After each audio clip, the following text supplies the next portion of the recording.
다 함께 찬양으로 영광 돌리시겠습니다.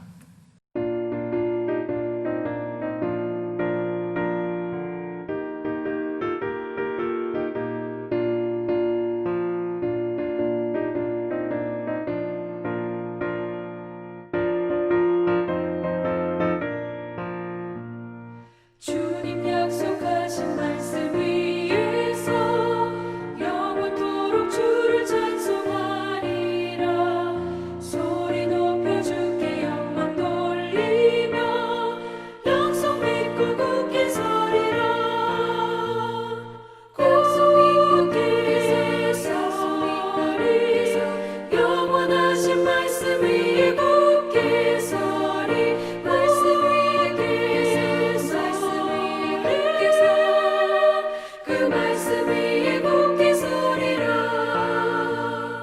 주님 약속하신 말씀 위에서 세상 염려 내게 엄습할 때에 용감하게 힘써 싸워 이기며 약속 믿고 굳게 서리라. 굳게 서리 영원하신 말씀 위에 굳게 서리. 말씀 위에 서리 그 말씀 위에 굳게 서리라.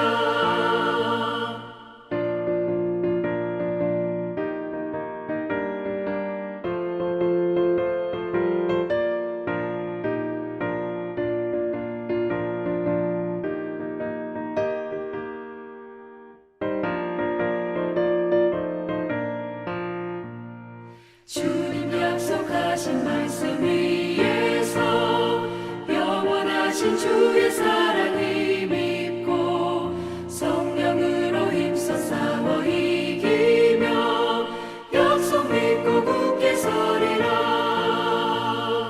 굳게 서리 영원하신 말씀 위에 굳게 서리. 말씀 위에 서리 그 말씀 위에 굳게 서리라. 주님 약속하신 말씀 위에서 성령 인도하는 대로 행하며 주님 품에 항상 안식 얻으며 약속 믿고 굳게 서리라. 약속 믿고 굳게 서리 영원하신 말씀 위에 굳게 서리. 말씀 위에 굳게 서 그 말씀 위에 굳게 서리라. 할렐루야. 오늘도 브릿지교회 주일 예배를 함께 드리시는 모든 성도님들을 주님의 이름으로 환영하고 축복합니다. 다 함께 묵도하심으로 12월 13일 주일 예배를 올려드리겠습니다. 너희는 여호와를 만날 만한 때에 찾으라. 가까이 계실 때에 그를 부르라.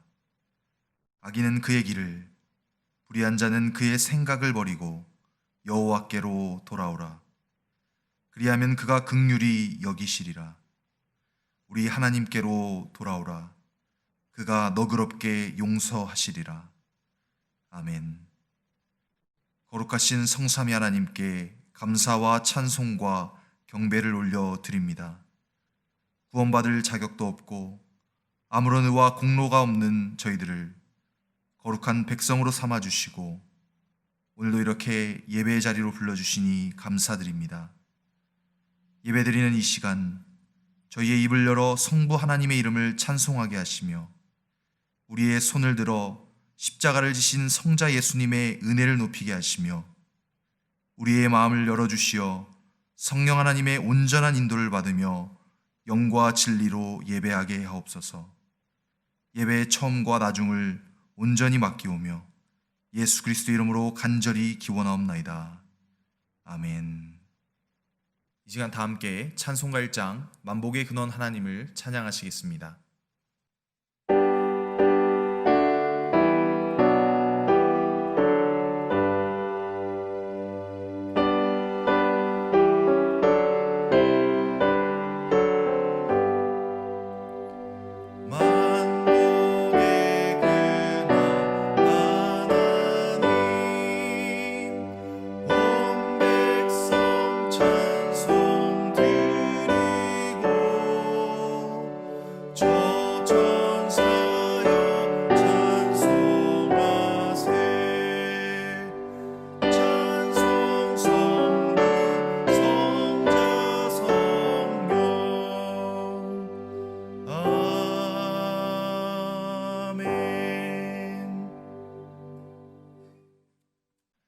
시간은 지난 한 주간 동안 나의 삶을 되돌아보며 주님 앞에 부끄러웠던 모습들을 고백하는 참회의 시간을 갖겠습니다.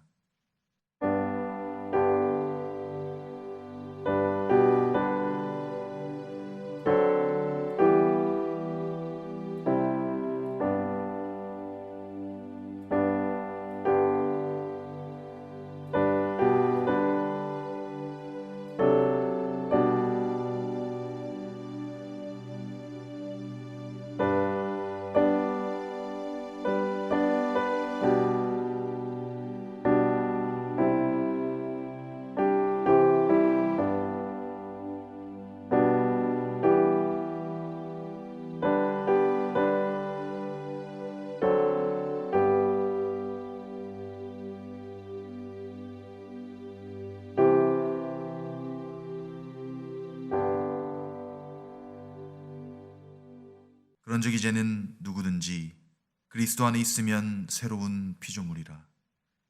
이전 것은 지나갔으니 보라 새 것이 되었도다. 아멘. 주님이 가르쳐 주신 기도로 함께 기도하시겠습니다. 하늘에 계신 우리 아버지여, 이름이 거룩히 여김을 받으시오며 나라의 임하옵시며 뜻이 하늘에서 이룬 것 같이 땅에서도 이루어지이다. 오늘날 우리에게 일용할 양식을 주옵시고 우리가 우리에게 죄 지은 자를 사하여 준 것 같이 우리 죄를 사하여 주옵시고 우리를 시험에 들게 하지 마옵시고 다만 악에서 구하옵소서. 대개 나라와 권세와 영광이 아버지께 영원히 있사옵나이다. 아멘. 교동문 45문입니다. 내 영혼아 여호와를 송축하라. 내 속에 있는 것들아 다 그의 거룩한 이름을 송축하라. 내 영혼아 여호와를 송축하며 그의 모든 은택을 잊지 말지어다. 그가 내 모든 죄악을 사하시며 내 모든 병을 고치시며 내 생명을 파멸해서 속량하시고 인자와 긍휼로 관을 씌우시며 좋은 것으로 내 소원을 만족하게 하사 내 청충을 독수리같이 새롭게 하시는도다. 여호와는 긍휼이 많으시고 은혜로우시며 노하기를 더디하시고 인자하심이 풍부하시도다. 자주 경책하지 아니하시며 노를 영원히 품지 아니하시리로다. 우리의 죄를 따라 우리를 처벌하지는 아니하시며 우리의 죄악을 따라 우리에게 그대로 갚지는 아니하셨으니 이는 하늘이 땅에서 높음같이 그를 경외하는 자에게 그의 인자하심이 크심이로다. 동이 서에서 먼 것 같이 우리의 죄과를 우리에게서 멀리 옮기셨으며 아버지가 자식을 긍휼히 여긴같이 여호와께서는 자기를 경외하는 자를 긍휼히 여기시나니 이는 그가 우리의 체질을 아시며 우리가 단지 먼지뿐임을 기억하심이로다. 아멘. 다 함께 지존하신 주님 이름 앞에 찬양하심으로 준비한 예물을 봉헌하시겠습니다.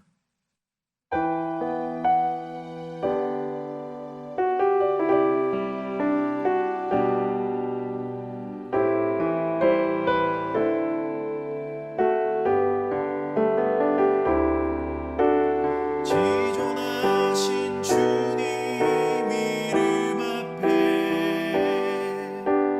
모든 무릎 꿇고 다 경배해. 거룩하신 주님 보좌 앞에 엎드려 절하세.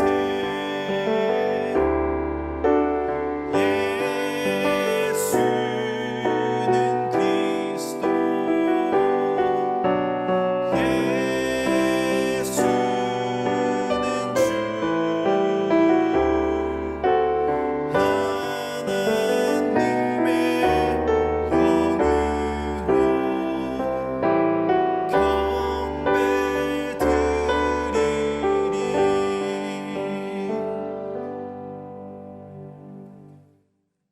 이 시간 예배를 위해서 홍정금 권사님 기도해 주시겠습니다. 우리의 구원자여 생명의 능력이신 하나님을 경배하며 찬양합니다. 거룩한 주일을 허락하사 성도들 가정에서 온라인 예배를 드릴 수 있게 하시니 감사합니다.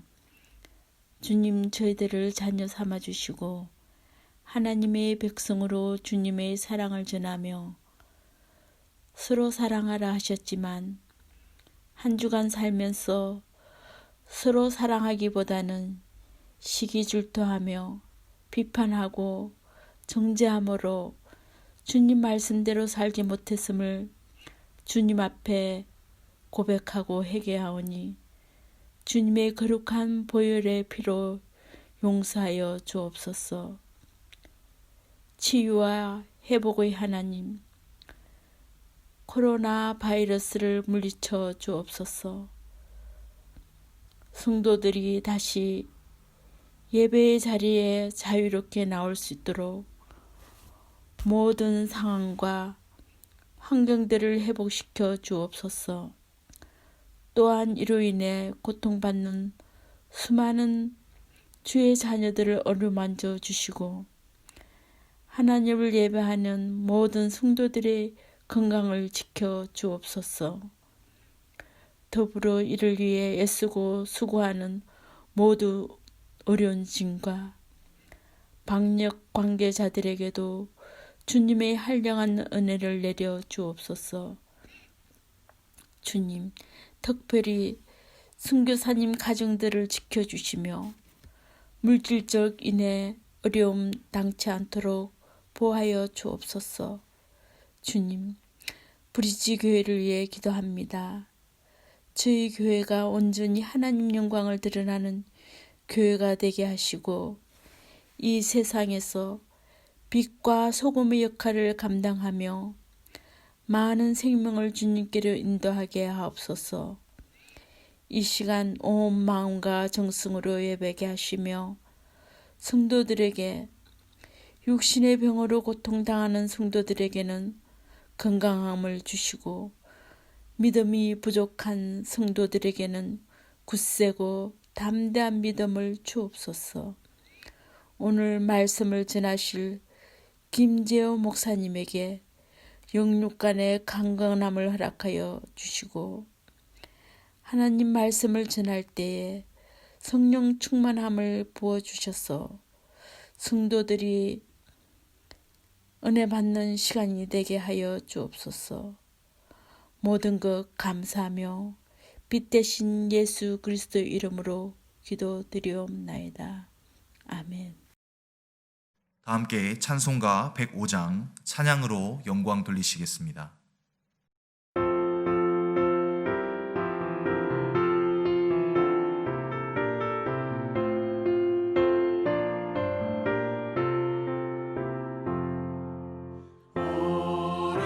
오랫동안 기다리던 주님 강림하셔서 죄에 매인 백성들을 자유 얻게 하시네. 주는 우리 소망이요 힘과 위로 되시니 오래 기다리던 백성 많은 복을 받겠네. 모든 백성 구하려고 임금으로 오시니 영원토록 우리들을 심히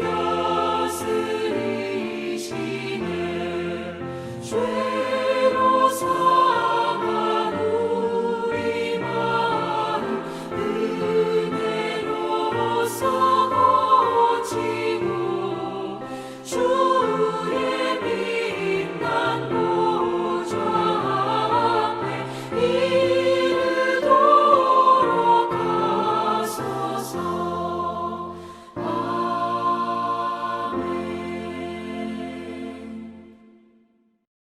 다음은 교회 광고입니다. 오늘 브릿지 교회의 주일 예배에 처음 참여하시는 모든 분들을 주님의 이름으로 환영하고 축복합니다.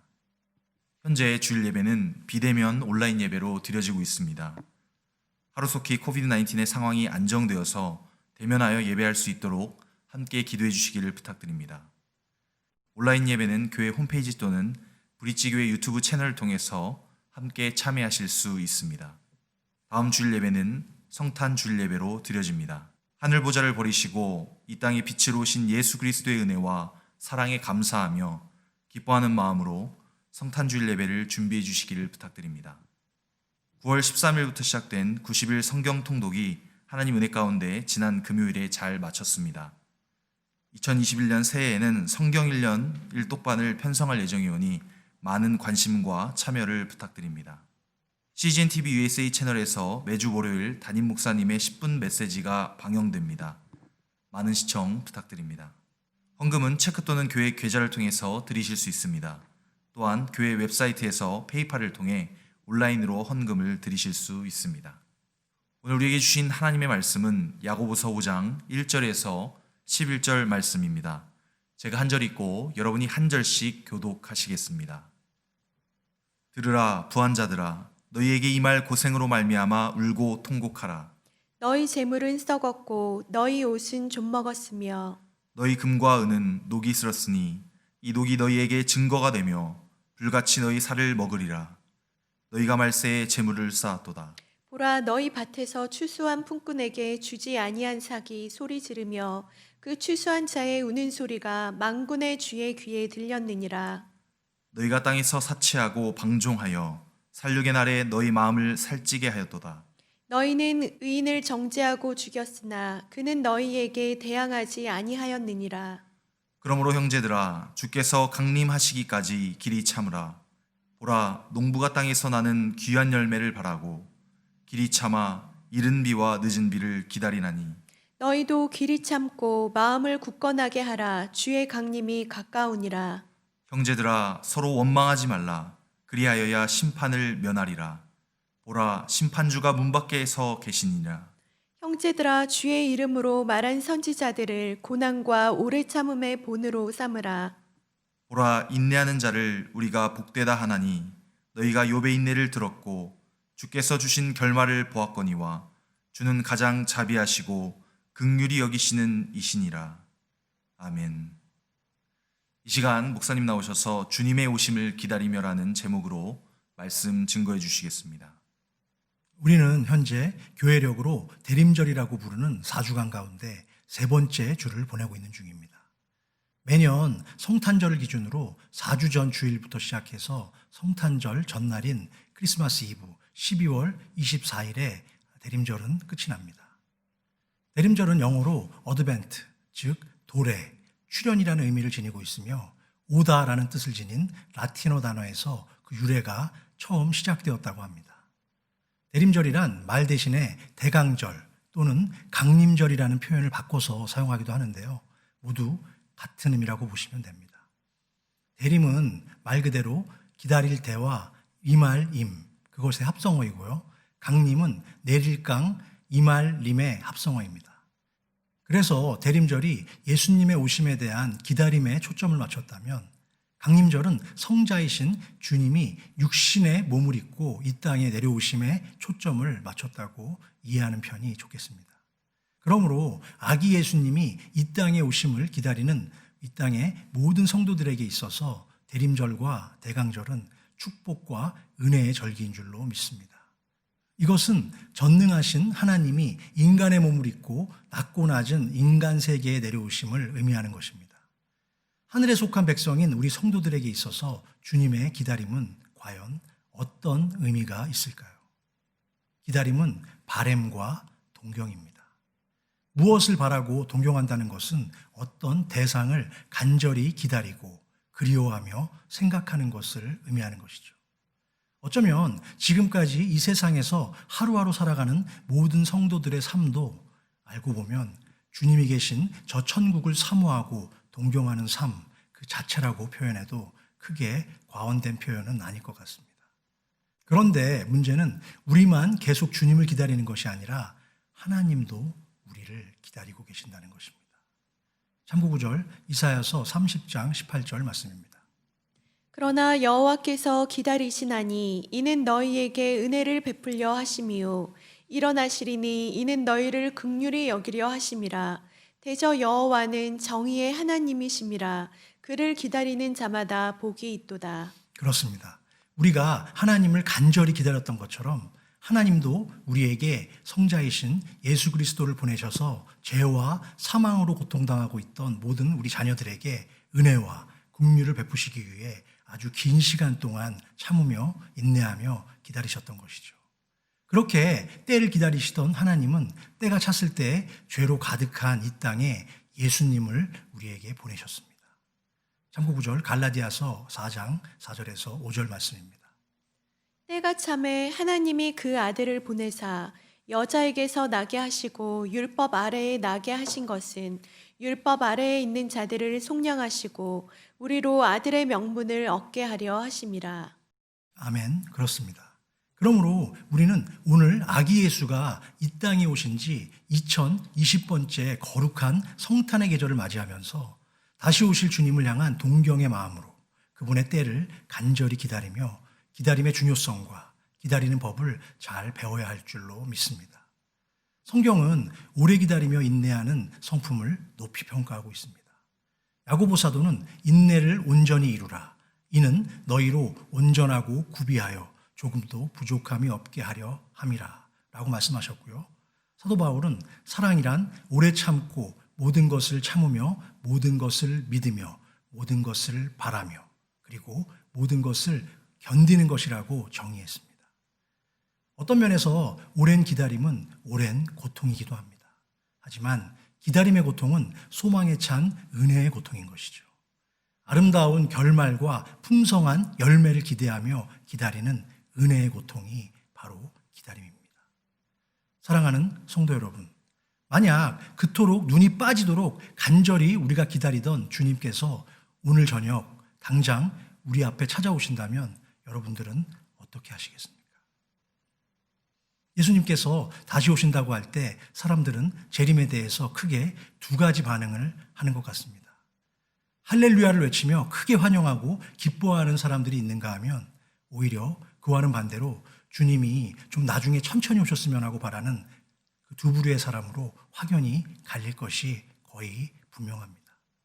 저와 여러분들은 이 두 부류의 사람들 가운데 과연 어떤 쪽에 서 계시고 또한 서 계시길 원하십니까? 오늘 우리가 읽은 본문을 통해서 예수님의 동생이었던 야고보 사도는 주님의 재림을 바라고 기다리는 두 종류의 부류의 사람들에 관해서 비교적 자세하게 언급하고 있는데요. 하나는 주님의 재림을 기피하는 사람들이고 다른 하나는 주님의 재림을 학수고대하는 사람들입니다. 첫 번째 소제목입니다. 주님의 재림을 가장 경계하고 두려워하는 사람들은 썩은 재물을 창고에 가득 채워놓고 사치와 방종으로 살아가는 어리석은 자들이 있습니다. 야고보는 먼저 예수님이 다시 오실 재림의 날을 가장 두려워할 사람들에 대해서 언급을 하고 있는데요.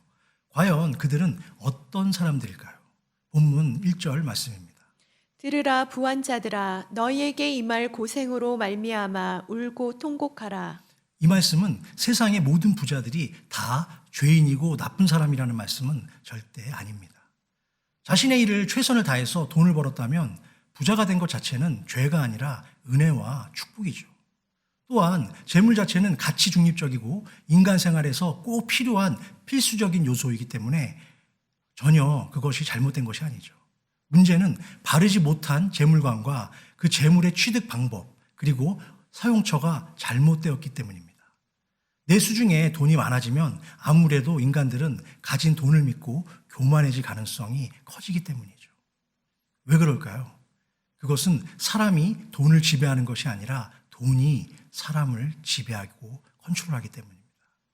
지금도 마찬가지지만 돈의 힘과 능력이 얼마나 막강한지 예수님도 이런 말씀을 하셨습니다. 한 사람이 두 주인을 섬기지 못할 것이니 혹 이를 미워하고 저를 사랑하거나 혹 이를 중히 여기고 저를 경히 여김이라. 너희가 하나님과 재물을 겸하여 섬기지 못하느니라. 이 말씀 속에서 예수님은 우리가 섬길 수 있는 두 주인으로서 각각 하나님과 재물을 동일한 선상에서 언급하고 계십니다. 내 창고에 돈이 계속 쌓여져 갈 때의 가장 큰 위험성은 무엇일까요? 본문 계속해서 2절과 3절 말씀입니다. 너희 재물은 썩었고 너희 옷은 좀먹었으며 너희 금과 은은 녹이 슬었으니 이 녹이 너희에게 증거가 되며 불같이 너희 살을 먹으리라. 너희가 말세에 재물을 쌓았도다. 성경은 우리 크리스천들을 가리켜서 하나님께서 주신 물질을 잘 관리하도록 부름받은 청지기라고 부르고 있습니다. 그런데 재물을 맡은 청지기의 창고가 썩고 금과 은에 녹이 슬었다는 것은 무엇을 의미할까요? 그것은 하나님께서 맡겨주신 소중한 것들을 그 청지기가 잘못 관리했다는 뜻을 의미하는 것이죠. 특히 주님이 오실 때가 얼마 안 남은 말세에 재물을 쌓아놓기보다는 잘 사용하고 잘 은혜롭게 베풀어야 할 줄로 믿습니다. 하나님이 기뻐하실 만한 목적을 위해서 재물을 사용하지 않고 자기 욕심으로 쌓아놓기만 하니까 그 재물은 썩고 조미 먹고 녹이 슬어서 결국 아무 쓸모가 없어져 버린 것이죠. 또한 내 수중에 돈이 많아지면 그것으로 다른 사람들을 돕기보다는 내가 더 착취하고 내 창고에 쌓아둘 가능성이 커지는 것이죠. 일단 돈에 눈이 멀고 어두워지면 그때부터 모든 가치 판단의 기준이 돈으로 바뀌게 되는 것입니다. 그렇게 자꾸만 창고에 돈이 쌓여가면 어떻게 될까요? 끝없이 채우고 채워도 만족할 수 없는 이기심과 욕망에 사로잡힌 인간들은 결국 다른 사람들이 가진 재물까지도 착취하는 위험한 방향으로 빠져들게 되고 그 유혹 속에 계속 갇히게 됩니다. 그것이 바로 인간이 가진 죄의 본성이죠. 계속해서 야고보 사도는 본문 4절 말씀에서 그것을 지적하고 있습니다. 보라 너희 밭에서 추수한 품꾼에게 주지 아니한 삭이 소리 지르며 그 추수한 자의 우는 소리가 만군의 주의 귀에 들렸느니라. 야고보 사도가 경고하는 대상은 모든 부자라기보다는 그 당시 소수의 특권층과 부유층이며 비도덕적인 방법으로 많은 땅과 재물을 독점하고 있었던 일부 부자들이라고 볼 수 있습니다. 그들은 자기 밭에서 하루 종일 열심히 일한 품꾼들의 하루 일당을 주지 않으려고 온갖 이유를 대가며 가난한 이웃들의 목까지 스스로 가로채고 자신들의 욕망을 채웠던 나쁜 사람들이죠. 구약의 율법서인 토라에 의하면 절대로 그렇게 하지 말라고 성경은 가르쳐주고 있습니다. 신명기 24장 15절 말씀입니다. 그 품삯을 당일에 주고 해진 후까지 미루지 말라. 이는 그가 가난함으로 그 품삯을 간절히 바람이라. 그가 너를 여호와께 호소하지 않게 하라. 그렇지 않으면 그것이 내게 죄가 될 것임이라. 그들이 만약 유대인이라면 이 말씀을 결코 모를 수가 없는데도 일꾼들에게 품삯을 주지 않았다는 것은 무엇을 의미할까요? 그것은 그들이 돈이 없어서가 아니라 더 많이 가지고 싶은 욕망 때문입니다. 그렇게 이웃을 착취하고 괴롭히는 사람들은 주님의 재림이 심판의 날이자 두려운 날이 될 줄로 믿습니다. 계속해서 본문 5절과 6절 말씀입니다. 너희가 땅에서 사치하고 방종하여 살육의 날에 너희 마음을 살찌게 하였도다. 너희는 의인을 정죄하고 죽였으나 그는 너희에게 대항하지 아니하였느니라. 하나님이 우리를 이 땅에 보내신 목적은 무엇일까요? 그것은 예수님을 닮아서 하나님을 섬기고 이웃을 섬기라는 것입니다. 성도의 목적은 섬김입니다. 그렇게 잘할 수 있도록 우리에게 건강도 주시고 시간도 주시고 때로는 물질도 채워주시는 것입니다. 그런데 그렇게 하라고 주신 은사와 축복들을 사용해서 내 이기심과 허영심을 만족시키기 위해 사용할 때 그것은 더러운 욕망을 채우기 위한 사치와 방종이 되는 것이죠. 프랑스가 나온 세계적인 신학자이자 수학자 그리고 철학자였던 파스칼은 예수를 믿고 신앙생활을 시작한 이후부터 청빈한 생활을 계속했습니다. 그는 모든 쾌락과 모든 사치를 물리치라 바로 이것을 자신의 생활 신조로 여기며 지키려고 평생을 노력했던 사람입니다. 그래서 그는 자신이 가지고 있던 말과 마차를 팔고 장식품과 귀금속을 팔아서 어려운 이웃들에게 나누어 주었으며 음식은 나무젓갈로 먹고 식기는 토기를 사용했다고 합니다. 자신이 가진 책도 신앙서적 외에는 전부 다른 사람에게 나눠주고 예배와 봉사, 구제, 은밀한 골방 기도에 힘썼으며 주님의 순환을 생각함으로써 그동안 자신이 누려왔던 모든 사치스럽고 호사스러웠던 생활들을 정리했던 것입니다. 사랑하는 성도 여러분, 주님의 다시 오심을 기다리는 뜻깊은 대림절 기간을 보내고 있는 우리 모든 크리스천들에게도 파스칼의 지혜와 교훈은 동일하게 적용되어야 할 줄로 믿습니다. 지금 설교를 듣고 계신 분들 중에 어떤 분들은 혹시라도 나는 부자가 아니니까 괜찮겠지라고 생각하는 분들도 계실지 모르겠는데요. 사실은 우리가 미국에 산다는 그 자체만으로도 이미 부자에 속한다고 볼 수 있습니다. 세계적인 베스트셀러였던 목적이 이끄는 삶이라는 책을 출간했던 세들백 교회의 리고레 목사님은 자신의 책에서 밝힌 통계에 의하면 한 달 수입이 1,000불만 돼도 세계에서 가장 잘 사는 상위 13% 내에 든다고 합니다. 그러면 한 달의 수입이 2,000불만 되면 어떻게 될까요? 그것은 세계에서 상위 10% 안에 들어가는 부자가 되는 것이죠. 한 달에 3,000불을 벌면 상위 4.3% 안에 들어간다고 합니다. 한 달에 4,000불 이상을 벌면 세계 상위 1%의 부자가 된다고 합니다. 세계에는 하루에 3끼를 다 먹는 사람들이 그렇게 많지 않습니다. 그런데 우리는 3끼만 먹는 것이 아니라 틈나는 대로 간식도 마음껏 먹지 않습니까? 그렇게 보면 우리는 이미 엄청난 부자들입니다. 그러므로 오늘 부자들에게 주시는 말씀은 어떤 특정한 부자들에게만 해당되는 것이 아니라 바로 저와 여러분 모두에게 주시는 하나님의 말씀인 줄로 믿습니다. 그렇다면 어떻게 해야 우리는 돈으로 물든 탐욕과 욕망의 노예가 되지 않을 수 있을까요? 내가 가진 재물을 거룩하신 하나님의 나라와 어려움에 처한 이웃들을 위해서 함께 나눌 수 있어야 합니다. 우리가 왜 성도로서 바른 헌금 생활을 해야 합니까? 우리가 드리는 모든 헌금은, 특히 11조는 하나님을 향한 성도들의 가장 정직한 믿음의 표현이자 또한 성도로 하여금 돈의 노예가 되어 사치와 방종에 빠지는 것을 막아줄 수 있는 가장 필수적인 은혜의 방편이기 때문입니다. 상식적으로 생각해 보면 우리가 살아가면서 11조만큼의 돈을 더 아끼면 그 돈이 내 삶을 더 굳건하게 잘 지켜줄 것 같습니다. 그리고 실제로도 우리의 주머니 사정은 늘 어렵기만 하죠. 그런데 나는 돈의 노예가 아니라 하나님의 종입니다 하며 하나님께 드릴 것을 드리기 시작하면 그때부터 정말 놀라운 일들이 여러분의 삶 속에서 많이 일어나는 것을 경험하게 될 것입니다. 이처럼 하나님께 드리는 모든 우리의 헌금 생활은 내가 가진 모든 재물이 주인이 내가 아니라 바로 하나님이심을 믿음으로 인정하고 고백하는 가장 확실한 신앙의 결단인 줄로 믿습니다. 그러므로 아직까지 그런 신앙의 결단과 용기가 없이 우유부단하게 신앙생활을 하셨던 분들이 아직도 계시다면 믿음으로 결단하시고 이 시간 이후부터는 재물의 노예가 아니라 놀라운 하나님의 은혜를 믿음으로 경험하는 축복의 주인공들이 다 되시기를 주님의 이름으로 축원합니다. 지금으로부터 거의 100년 전인 1923년 시카고 에드워드 비치 호텔에 미국 약 7대 부자들이 한자리에 모였습니다. 당시 그 7명의 재산을 모두 합치면 미국 전체의 국고보다도 더 많았다고 합니다. 그래서 이 부자들의 모임을 마이더스의 모임이라고 불렀는데요. 무엇이든지 손에만 대면 금으로 바뀌었다는 전설의 왕 마이더스의 이름을 따온 것이라고 합니다.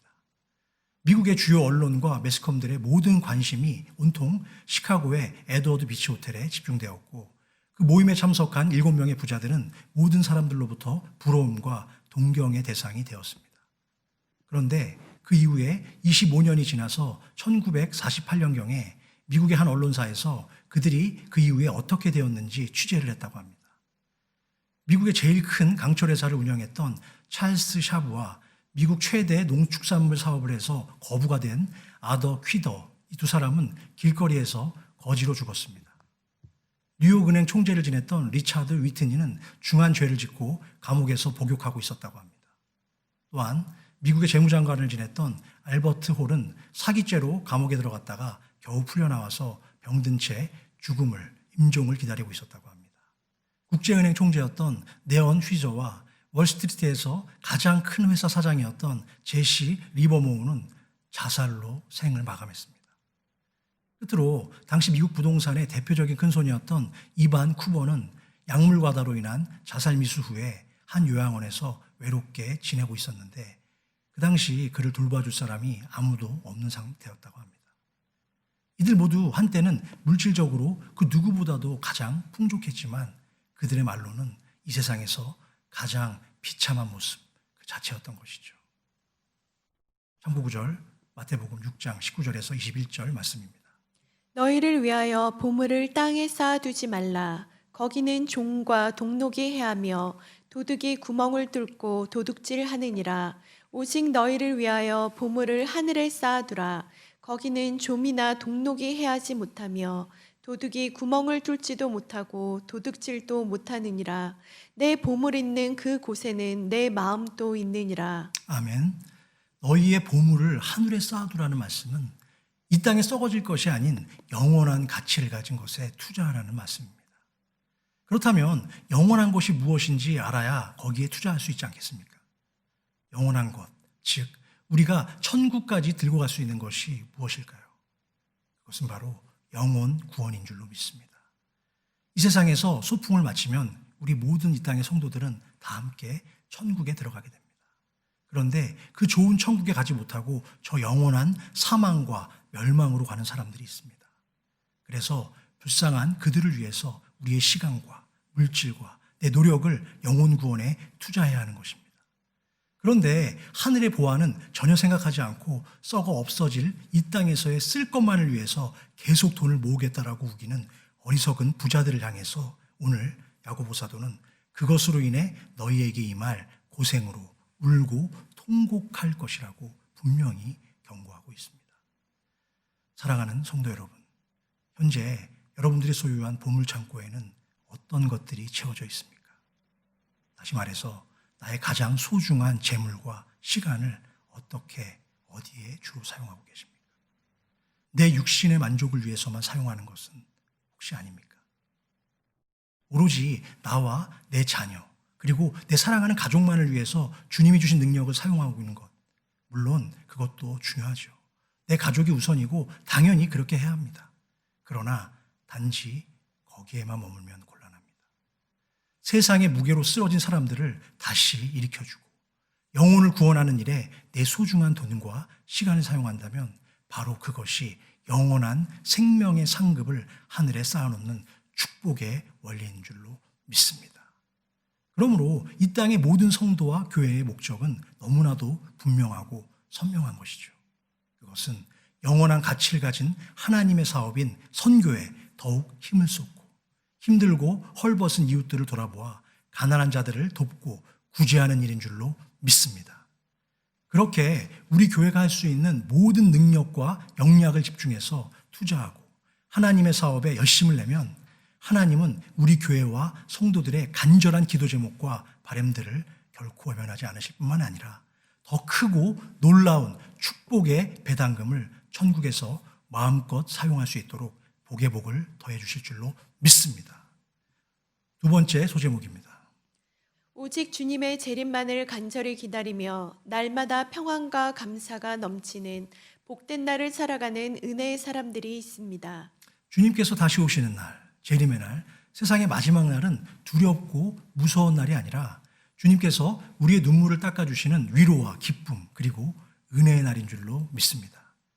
우리가 그동안 이 땅에서 살면서 받은 모든 아픔과 상처들을 치유해 주시고 주님을 위해 당한 고난을 보상해 주시는 축복의 날이죠. 예수님이 다시 오시는 그날은 우리에게 새로운 세계가 열리는 아름다운 날입니다. 그렇게 하나님의 나라에 소망을 두고 살아가는 모든 성도들을 향해서 본문의 저자인 야고보 사도는 형제들아 주께서 강림하시기까지 길이 참으라라고 권면하고 있습니다. 본문 7절 말씀입니다. 그러므로 형제들아 주께서 강림하시기까지 길이 참으라. 보라 농부가 땅에서 나는 귀한 열매를 바라고 길이 참아 이른 비와 늦은 비를 기다리나니. 이것을 쓴 예수님의 동생 야고보는 당시 예루살렘 교회의 담임 목사나 마찬가지였는데요. 극심한 핍박 속에 있었습니다. 실제로 그를 질투하던 유대인들이 작당을 해서 그를 높은 곳으로 끌고 갔고 일부러 떨어뜨려서 고통 중에 신음하고 있던 야고보를 몽둥이로 때려 죽임으로써 순교를 당한 사람이 바로 야고보입니다. 그처럼 생명을 위협하는 극심한 테러와 핍박의 위협 속에서 살던 사람이 길이 참으라고 말하고 있습니다. 그럼 여기서 길이 참으라는 것은 과연 어떤 것을 의미할까요? 본문에서는 네 가지로 간단하게 요약해서 설명하고 있습니다. 첫 번째로 주님의 때를 참고 기다리라는 것입니다. 땅에 씨앗을 뿌린 후에 농부가 아무리 빨리 추수를 하려고 발을 동동 구르고 안달을 해도 비는 자기 마음대로 내리는 것이 아닙니다. 오직 하나님이 내려주실 은혜의 단비인 이른 비와 늦은 비를 끝까지 인내하며 우리 성도는 기다려야 할 줄로 믿습니다. 두 번째로 원망하지 말아야 합니다. 본문 8절과 9절 말씀입니다. 너희도 길이 참고 마음을 굳건하게 하라. 주의 강림이 가까우니라. 형제들아 서로 원망하지 말라. 그리하여야 심판을 면하리라. 보라 심판주가 문 밖에 서 계시니라. 내가 현재 당하는 모든 어려움의 원인을 자꾸만 다른 사람이나 내가 처한 환경 탓으로 돌리지 말고 죄악된 세상에 살다 보면 가끔은 원치 않는 억울한 일을 당할 수도 있고 주님 뜻대로 살다 보면 때론 힘든 일을 당할 수도 있다는 것을 늘 기억하며 참고 마음을 강하고 담대하게 먹으라는 것입니다. 이제 주님의 강림이 가까웠고 지금 밖에는 심판주가 서 계실 정도로 가깝다는 것을 우리는 항상 잊지 말고 항상 기억해야 할 줄로 믿습니다. 셋째로 우리보다 앞서간 믿음의 선진들을 바라보며 계속 참고 또 참아야만 합니다. 본문 10절 말씀입니다. 형제들아 주의 이름으로 말한 선지자들을 고난과 오래 참음의 본으로 삼으라.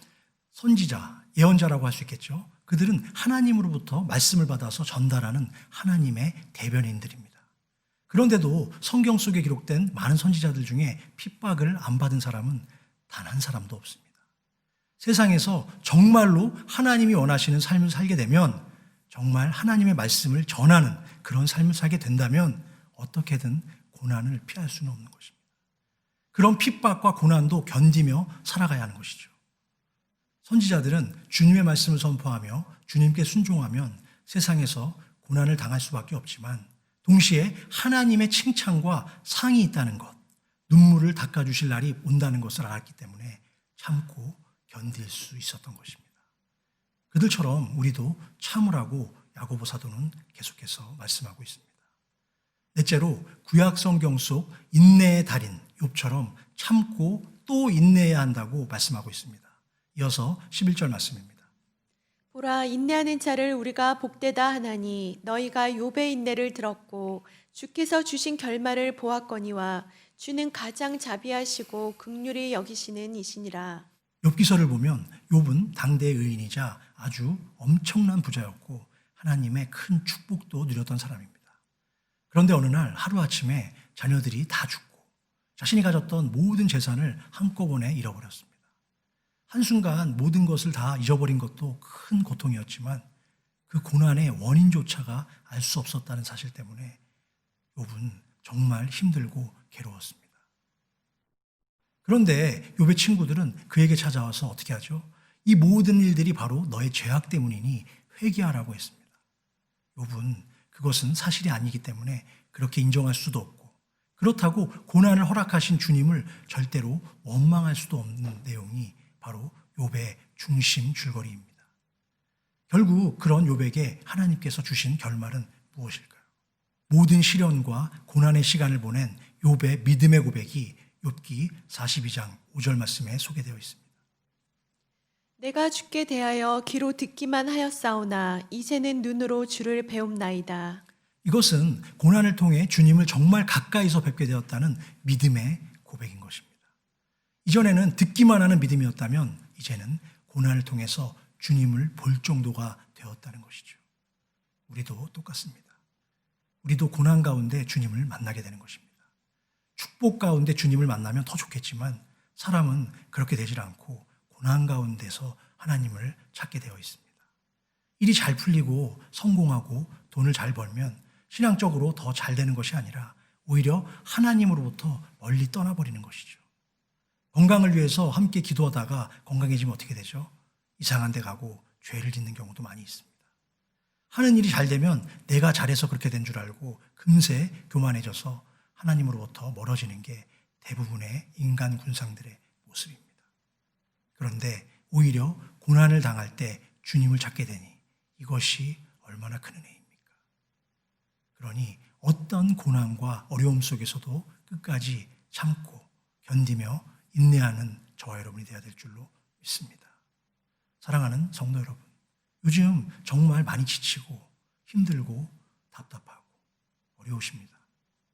그러나 그런 어려움과 고난 속에서도 의인 욥이 그랬던 것처럼 끝까지 하나님을 뵐 때까지 우리는 인내하고 참고 기다려야 할 줄로 믿습니다.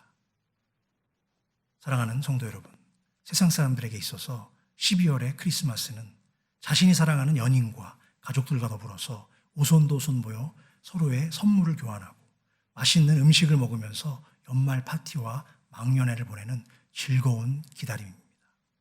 그러나 하늘에 속한 성도인 그리스도인들에게 있어서 12월과 성탄절은 어떤 의미가 있을까요? 2000년 전에 오셨던 주님을 다시 만나기 위해서 경건하게 기다리는 기다림의 계절이 바로 성탄절인 줄로 믿습니다. 그럼 우리는 왜 이토록 간절하게 주님의 대림을 손꼽아 기다려야 할까요? 하나님을 기다리는 자에게는 하늘의 은혜가 임하고 자비와 긍휼이 넘치기 때문인 줄로 믿습니다. 또한 왜 거룩한 주님이 육신을 입고 낮고 낮은 이 땅에 오셨을까요? 그것은 죄와 사망의 골짜기에서 방황하고 있는 저와 여러분들의 죄를 사해 주시고 자비와 구원의 은혜를 베풀어 주시기 위함인 줄로 믿으시기 바랍니다. 그럼 우리는 이 기다림의 시간들을 어떻게 준비해야 할까요? 진솔하고 깊이 있는 간구와 부르짖음으로 주님의 임재를 요청하십시오.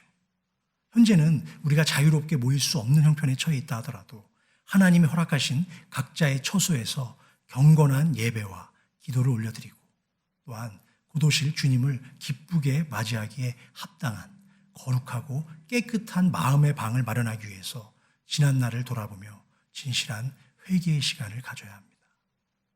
현재 나에게 잠시 맡겨주신 재물과 능력으로 오늘 야고보 사도의 말씀처럼 어려운 형편에 있는 이웃들을 위해서 봉사와 헌신의 수고에 동참함으로써 쓰여진 말씀이 살아 숨쉬는 신앙의 생명력을 체험하는 은혜도 맛봐야 할 줄로 믿습니다. 하늘의 크신 은혜와 넘치는 사랑이 브릿지 교회와 각 성도님들의 가정 위에 충만히 임하시기를 우리 주 예수 그리스도 이름으로 간절히 축원합니다. 기도하시겠습니다. 은혜와 사랑의 주님, 어느덧 한 해가 거의 저물어가고 겨울의 싸늘한 추위가 우리의 몸을 움츠리게 하는 날씨입니다. 코로나 바이러스로 인해서 세상은 더욱 삭막해지고 우리의 마음도 얼어붙었지만 그럼에도 불구하고 이렇게 은혜 속에서 주님 다시 오심을 기억하며 대림절 감사 예배를 드릴 수 있도록 허락해 주신 은혜 진심으로 감사를 올려드립니다. 사랑의 주님, 이 시간 간절히 바라고 원하옵기는 새 속에 찌들고 냉랭하게 식은 우리의 차가워진 마음이 성령의 뜨거운 열기로 다시 살아나기를 원하고 간구합니다.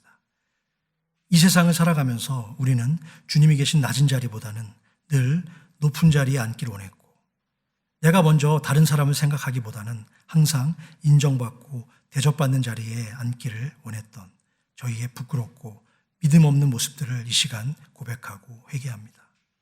좋으신 하나님, 하늘 영광 모두 버리시고 이 땅 가운데 오신 사랑의 주님만을 따르며 오직 말씀하시는 대로 살아갈 수 있도록 저희의 부족한 믿음을 지켜주시고 특히 감사를 잃어버리지 않게 하시며 어떤 힘들고 어려운 상황이 올지라도 쉽게 넘어지지 않을 성숙한 믿음을 소유한 은혜의 자녀들이 다 되도록 아버지의 한없는 자비를 베풀어 주시옵소서.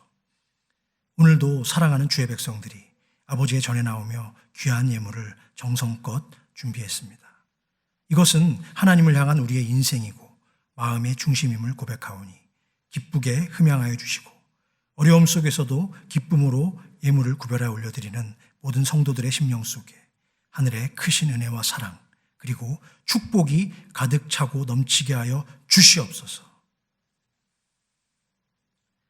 이제는 우리 주 예수 그리스도의 그 크신 은혜와 아버지 하나님의 극진하신 사랑과 여전히 우리와 동행하시며 은혜 부어주시기를 원하시는 성령 하나님의 교통감화, 내주, 인도하심의 은총이 주님의 오심을 간절히 기다리는 대림절을 맞아 주님의 뜻대로 이미 받은 은혜를 감사하며 이웃들과 나누고 살아가기를 다짐하는 모든 사랑하는 주의 백성들과 그들의 가정과 자녀손들과 생업 위에 이제로부터 영원토록 함께 계실지어다. 아멘.